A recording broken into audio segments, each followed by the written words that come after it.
Teman-teman yang dirahmati Allah Subhanahu wa taala, malam ini kita akan coba belajar mengevaluasi diri kita ketika kita dapat masalah. Karena ketika orang diberikan ujian oleh Allah Subhanahu wa taala itu, maka manusia itu ada dua tipe. Ada manusia yang berkeluh kesah dengan ujian, ada manusia yang bersabar atas ujian. Dan orang yang bersabar ini juga bermacam-macam bentuknya. Ada yang sabar dengan pasrah, ada yang sabar justru dengan memperbaiki diri. Dia bersabar sambil memperbaiki dirinya, karena dia sadar tidak ada masalah yang menimpanya kecuali ada yang salah dalam dirinya. Tidak ada musibah yang menimpa dia kecuali ada sesuatu yang dia lakukan yang mungkin bukan kebaikan, yang mungkin dosa. Sehingga selain bersabar, sembari bersabar dia mencoba untuk mengevaluasi, memperbaiki diri. Dan ini adalah model orang yang sabar yang paling baik. Sedangkan yang mengeluh juga macam-macam. Ada yang mengeluhkan masalah, ada yang mencari kambing hitam, menyalahkan temannya, kayak misalnya dia gak lulus satu mata kuliah, atau nilainya jelek, dia nyalahin teman kos-kosannya gara-gara teman kos-kosannya ngajak dia main terus misalnya. Padahal itu kan pilihan ya, dia bisa menerima, bisa menolak. Bisa nyalahin mantannya, ini gara-gara saya diputusin, saya nilainya jadi jelek. Ya salah juga sih.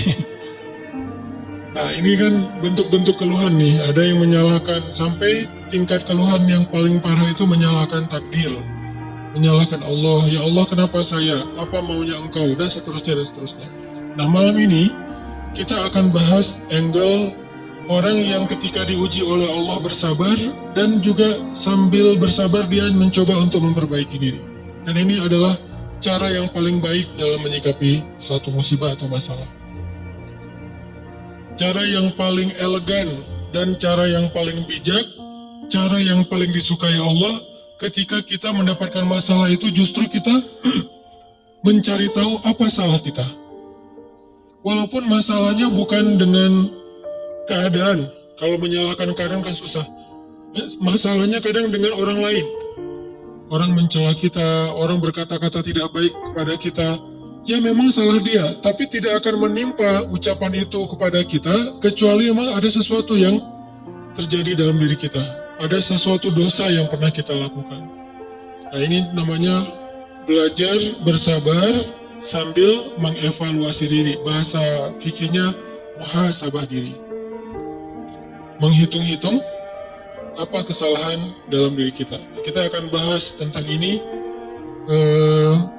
gimana caranya kita menghadapi masalah, menghadapi satu musibah, menghadapi satu kejadian yang tidak enak dengan sabar, tapi nggak sekedar pasif, nggak sekedar mengatakan innalillah wa inna ilaihi rojiun, nggak hanya sekedar mengatakan hasbiyallah wa ni'mal wakil, nggak hanya sekedar merasa ini adalah cara Allah untuk menaikkan derajat saya. Kadang kalau hanya kegeeran kayak gini nih, kita jadi nggak pernah menjadi lebih baik. Kan ada orang ketika diuji oleh Allah, boleh sih merasa bahwa ini cara Allah menaikkan derajat saya. Tapi kalau hanya kayak gini doang, rasa-rasanya kita terlalu kegeeran. Dan kalau terlalu kegeeran, kita nggak punya dorongan untuk memperbaiki diri. Kalau saya lebih suka angle-nya, kalau orang lain yang kena musibah, kita bilang itu untuk mengangkat derajat dia. Kalau kita yang kena musibah, kita bilang ini karena dosa-dosa saya. Angle kayak gitu tuh lebih enak, lebih produktif. Daripada dibalik, giliran kita yang kena musibah, kita bilang emang Allah tuh pengen mengangkat derajat saya, makanya dikasih musibah. Agak GR ya. Giliran orang lain kena musibah, lo sih banyak dosa. Nah ini sering ada judgement kalau orang lain. Coba dibalik, judgementnya ke diri sendiri, ke orang lain tuh husnuzon. Ini lebih enak nih. Makanya hadis-hadis penyebab terjadinya musibah itu kan banyak. Coba kita pilih beberapa hadis Satu kita berikan untuk menilai orang lain, yang lain kita ambil untuk menilai diri kita. Nah ini beda nih standarnya. Kayak tadi, kalau orang lain yang kena musibah, kita husnuzon, Allah lagi pengen dekat sama dia. Kita husnuzon, Allah pengen menggugurkan dosa-dosa dia. Kita husnuzon, Allah pengen mengangkat derajat dia. Kita husnuzon, memang orang yang paling dicintai Allah tuh biasanya dikasih banyak ujian. Gitu husnuzonnya. Kalau orang lain yang kena masalah atau musibah. Jangan, tuh kan, saya bilang juga apa, tuh gara-gara dia dulu zalim sama saya, sekarang dibalas sama Allah. Jangan gitu. Jangan kegeeran bahwa itu kayak karma ya, gara-gara dia pernah nyakitin kita, sekarang dibalas sama Allah. Belum tentu juga kayak gitu. Kegeeran kita tuh kadang-kadang bikin kita jadi nggak pernah belajar. Merasa udah baik, walaupun dalam kondisi yang paling sulit juga merasa udah baik. Begitu dikasih musibah, wah Allah kangen sama saya nih. Harusnya ke orang lain kayak gitu tuh. Begitu dikasih musibah, wah Allah pengen menghapus dosa-dosa saya.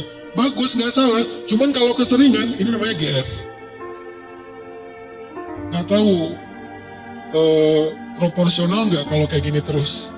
Harusnya jangan hanya ini, diutuhkan juga dengan satu angle lain, yaitu angle, oh saya ada salah, oh saya ada dosa, oh saya ada yang keliru. Makanya datang musibah itu tidak akan terjadi musibah kepada saya kecuali karena kesalahan saya sendiri. Kan hadis qudsinya kayak gitu. Hadis qudsi kalimat, salah satu dari kalimat hadis qudsi yang panjang, hadisnya itu panjang banget, satu halaman. Salah satu kalimatnya tuh Allah bilang, hadis qudsi itu kan Allah yang ngomong ya, cuman captionnya dari Nabi. Gagasannya dari Allah, captionnya dari Nabi. Kalau Quran, gagasan dan captionnya dari Allah. Kalau hadis, gagasan dan captionnya itu dari Nabi.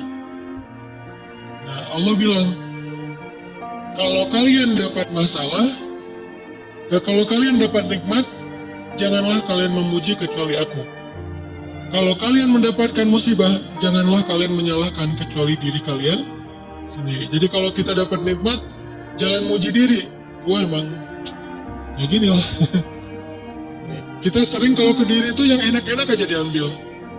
Kalau misalnya orang lain, itu mah kebetulan doang misalnya. Kalau giliran kita, ya ini memang saya memang kayak gini orangnya, bukan sombong ya gitu. Nah ini artinya kita terlalu sering kegeeran. Kalau kita dapat nikmat, yang dipuji adalah Allah. Makanya kalimat yang paling Allah suka itu Alhamdulillah. Itu kalimat yang paling Allah suka. Kita memuji Allah kalau kita dapat nikmat. Kita bilang, Hadza min fadli Rabbi. Ini anugerah dari Allah, ini hadiah dari Allah, ini kebaikan dari Allah, ini karena Allah ngasih, dan seterusnya. Jadi yang dipuji itu Allah.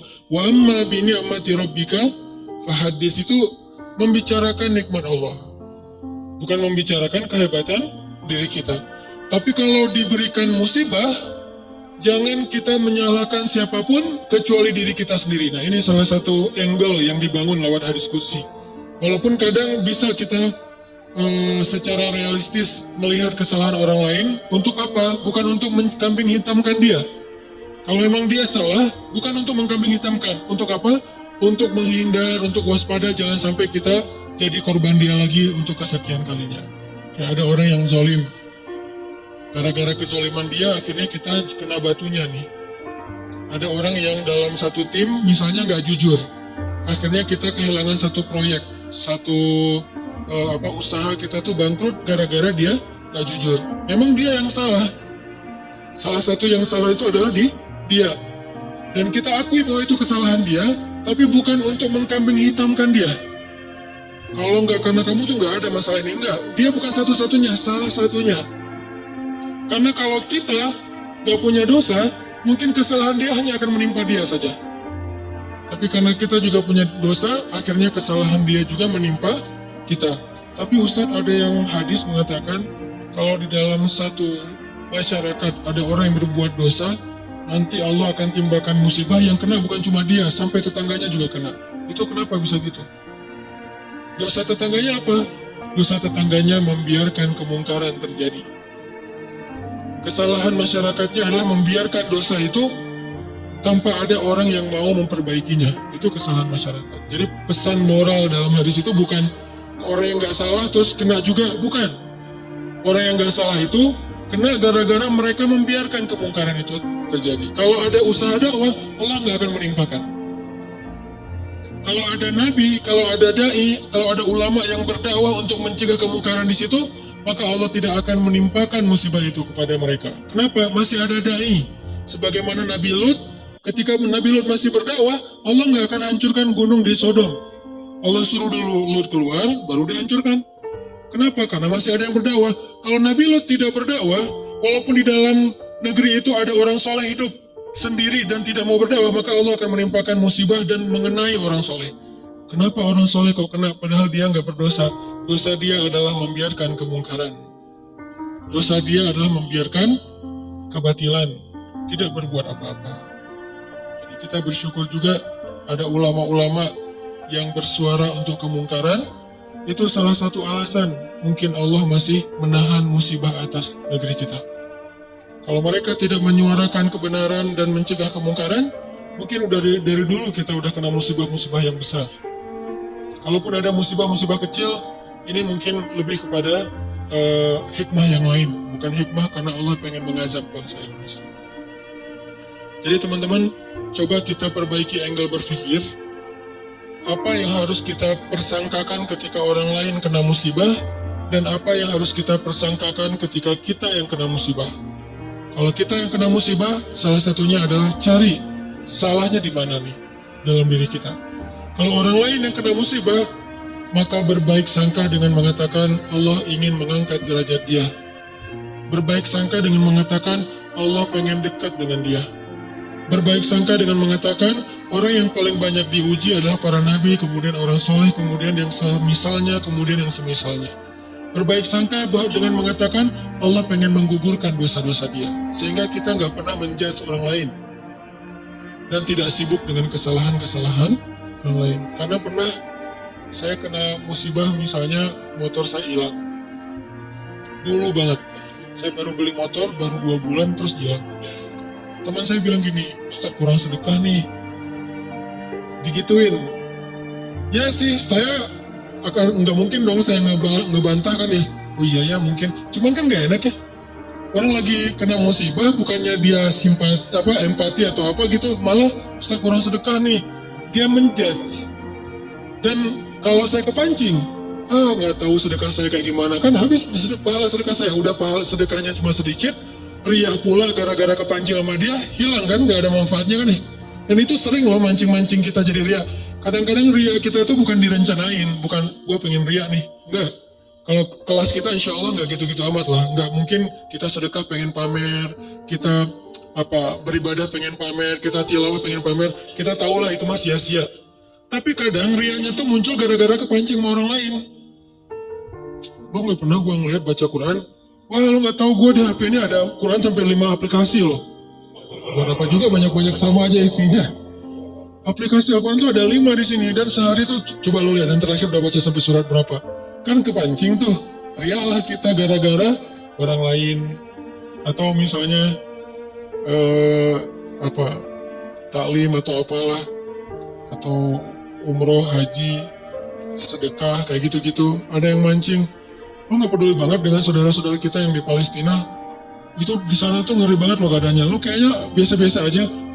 Lo ngelihat gua main, tapi gua tuh sedekah, gua tuh donasi terus setiap minggu tuh ngirim 1 juta, habis kan? Ini ria yang kepancing namanya. Dan sama statusnya dengan ria yang direncanain, makanya jangan gampang kepancing. Dia ngomong gitu ke saya lagi hilang motor, dia bilang Ustaz kurang sedekah. Kemarin ketinggalan dompet, ketinggalannya di rumah ternyata. Gak tahu kemana dompet, panik gitu kan, soalnya SIM 2 di situ baru dibikin. Udah gitu kartu ATM gitu, terus ada foto anak. Alhamdulillahnya gak ada duit. Tapi kan kartu lumayan tuh, blokir ATM dulu, terus mau ngirim mengurus SIM juga, ngurus KTP, apalagi sekarang lama ngurus KTP-nya, masa kemana-mana saya mau bawa surat gitu, nunjukin kan naik pesawat, males banget kan ya, nggak keren kalau nggak ada kartu teh. Mana-mana mau check-in pesawat, tunjukin kertas. Aduh gimana rasanya nih, berat. Tiba-tiba ada yang iseng lah gitu, gak tahu orang kena musibah di Ustaz banyak dosa, Ustaz ini segala macam. Iya sih emang banyak dosa, tapi gak usah diomong-omongin kan gitu ya. Jadi malah Karena kita juga udah muhasabah diri lah, ketika kita dapat musibah, kita langsung introspeksi diri, nggak perlu digitu-gituin. Kadang kita ke orang lain tuh gitu, teman-teman. Dia mungkin udah sadar, atau nggak usah orang lain, keluarga sendiri, pasangan, kayak gitu juga. Oh, kayaknya kamu tadi, gara-gara kamu tadi ngomongin dia, makanya jangan digituin. Udah aja bab ngomongin orang lain, itu bab yang berbeda, jangan dikait-kaitkan sehingga kita menjudge orang lain kena musibah gara-gara dosa yang baru saja dia lakukan. Ini kurang bijak.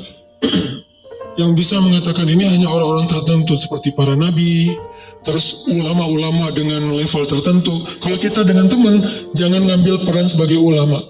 Beda. Kalau kita sebagai teman, ngambil peran ya cuma teman doang. Empati, peduli, bantuin. Kalau ulama kapasitasnya emang menasehati. Ulama itu kapasitasnya emang mengeluarkan fatwa, bahkan menjudge, itu hak ulama menjudge. Karena ulama itu sama kayak hakim. Tugas hakim itu adalah menghakim, menyampaikan hukum halal, haram, hak batil, dan seterusnya. Tapi kita kalau ke teman beda sama ulama. Kalau ulama kayak gitu maklumi, emang tugas ulama kayak gitu. Kalau kita mengambil peran ulama ini nggak bisa dimaklumi, ini agak blunder, agak offset nih kalau menurut saya. Jadi kalau teman-teman mendengar ada ustadz-ustadz yang di sosial media berfatwa, itu emang tugas mereka. Jangan dijudge juga, nih ustadz ini kurang bijak. Emang gitu, kalau kita yang kayak gitu, ya namanya kurang bijak. Kalau ulama kayak gitu, bijak tuh. Karena kalau ulama diam, lalu di mana amar ma'ruf nahi munkar? Kalau ulama diam, lalu di mana dakwah? Kalau gitu saya juga harus, enggak, kalau kita nggak boleh ngomong, mending diam. Karena ketika kita ngomong, kemungkinan salahnya lebih besar daripada benar. Terus gimana? Ya udah, bantuin orang yang kena musibah. Jangan dijudge, jangan dihakimin, jangan difatwain. Kita bukan ahlul fatwa. Kita bukan mufti. Kita hanya orang biasa. Kalau mau sekedar watawasau bil haq, Ustaz. Ya, watawasau bis sabr juga kan. Kita nasihatnya itu menguatkan kesabaran dia, bukan nasihatnya membuat dia makin jatuh. Lo sih, nah ini bikin jatuh nih. Ya sabar ya, mudah-mudahan Allah dengan modal husnuzon tadi, mudah-mudahan Allah angkat derajat kamu, mudah-mudahan Allah ngampunin dosa-dosa kamu, mudah-mudahan Allah kamu jadi lebih dekat kepada Allah. Ini watawasau bil haq, watawasau bis sabr. Tapi kalau kita bilang kamu kurang ini, kamu kurang itu, kamu kurang itu, ini berarti kita menjudge, menghakimi orang yang sedang kena musibah. Harusnya itu kita lakukan untuk diri kita, bukan untuk orang lain. Beda banget teman-teman, angle dalam menilai orang lain dan menilai diri kita sendiri itu beda, jangan disamai. Yang banyak terjadi terutama di sosmed itu, kita memberlakukan yang untuk diri kita berikan ke orang lain, yang untuk orang lain kita ambil untuk diri kita. Itu yang terjadi, dibalik tadi tuh, itu banyak banget di masyarakat kita. Dan kayak kasus orang lain kena musibah, kita bilang banyak dosa, kita kena musibah, kita bilang Allah pengen mengangkat derajat saya. Harusnya dibalik.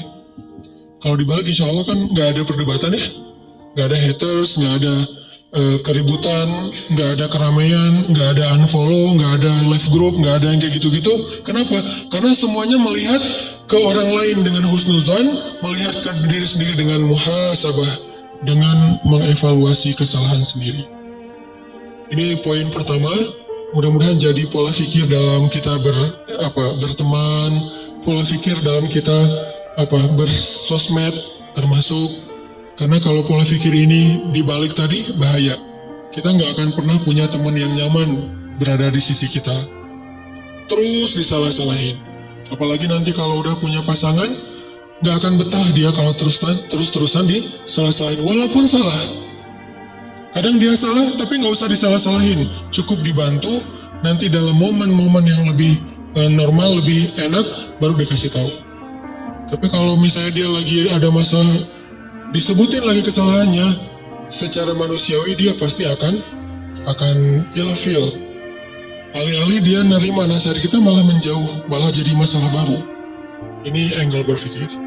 Terus yang kedua, kita coba lihat bagaimana cara para ulama